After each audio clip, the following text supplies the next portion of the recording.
first part, we'll start with the questions about Turkey. If you don't mind. We had a couple of headlines like about Turkey, dialogue and universal peace, about Islam and others.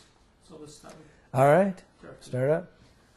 What was your first impression about Turkish people and Turkey before you met the Institute of Interfaith Dialogue Volunteers? Well, actually, I didn't have a real good idea of what Turkey was like.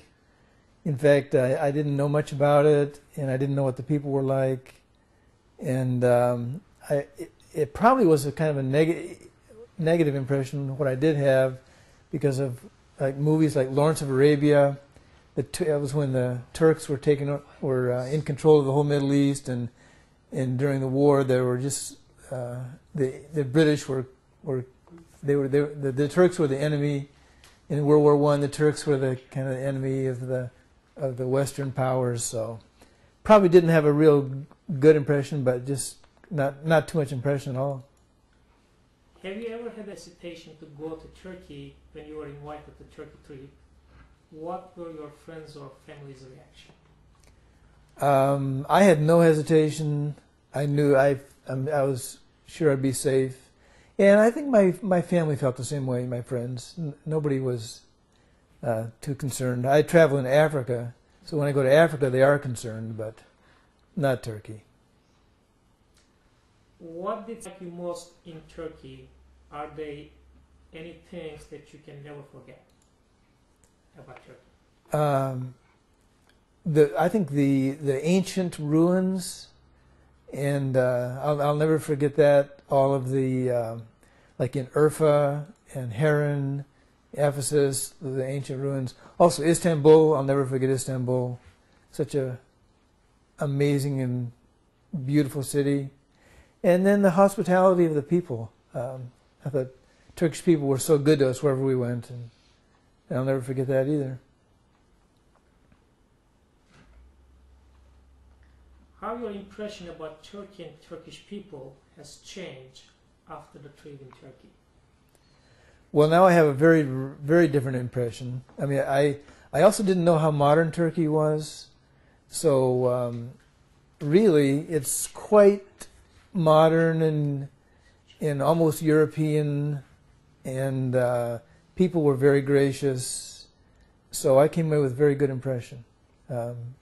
Quite a beautiful nation. Mm-hmm. What do you think about Turkish history, culture, and religion after the Turkey trip? Well, that's a big question.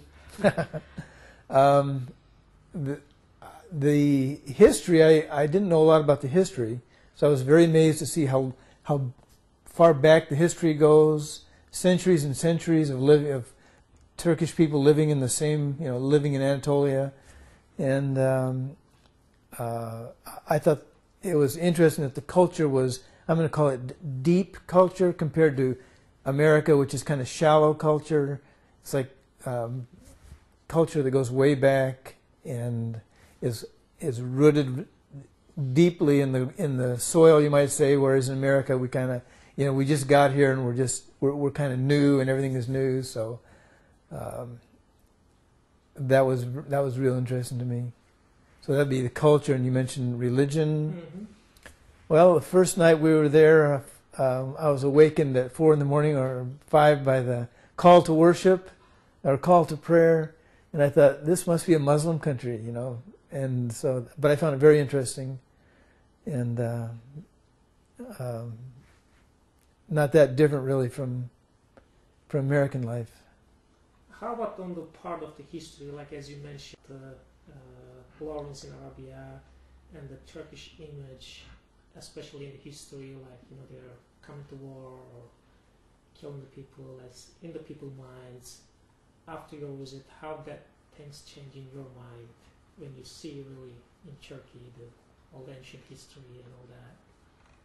Well, I think one thing that was I was surprised at the pride of the Turkish people, and how they take pride in who they are, how long they've been there. They take pride in their nationality, and the Turkish history Americans don't even know their own history, but Turks know their history, and I was surprised to see how their history goes way back, and they're aware of it, and they're aware of who they are, and they're aware of their relationship historically with the Arab people and with the Persian people and with the Russian people, and that's something that we don't have here, and because we're all mixed up. We don't know who's Irish and who's German and who's English and who's French. We don't know and we don't care.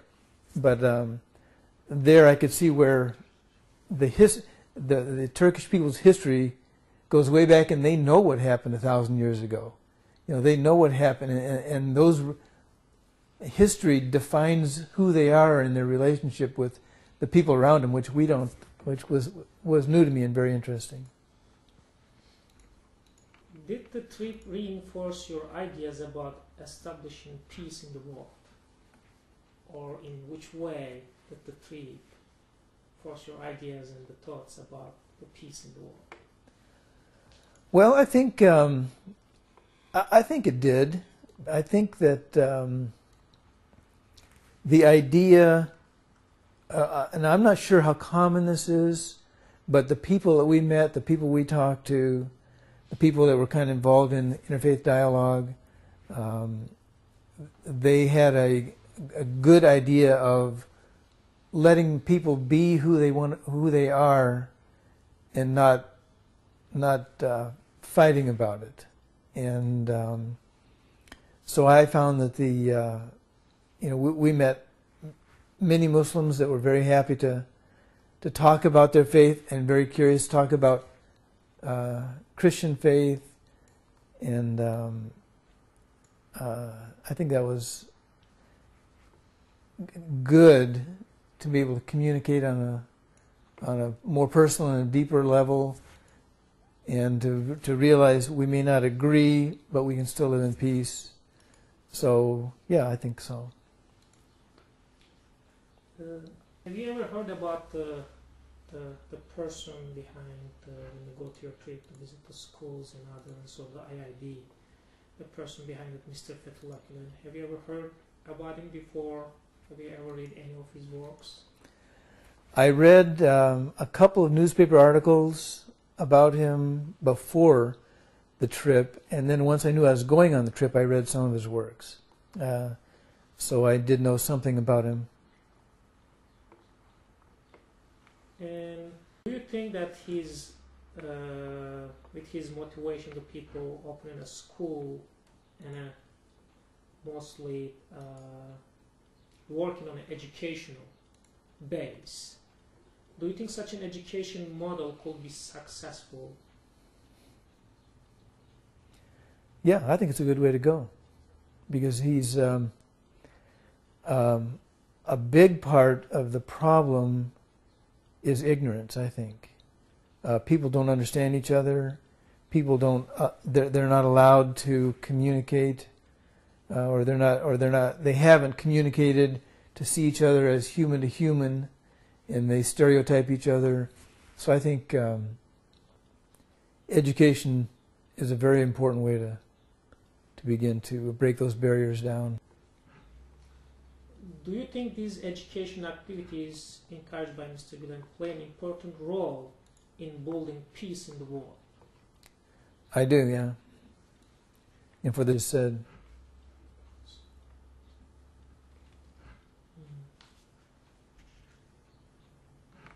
what do you think, what are the main reasons that cause prejudice across cultures? well, one is ignorance. People not understanding each other. And I think education is a good way to begin to eliminate that and have people just understand each other. I think when people understand each other, they get along better.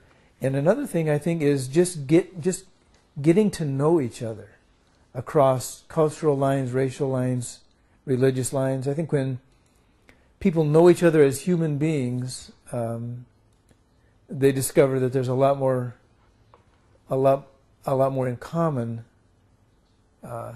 than there is to disagree about.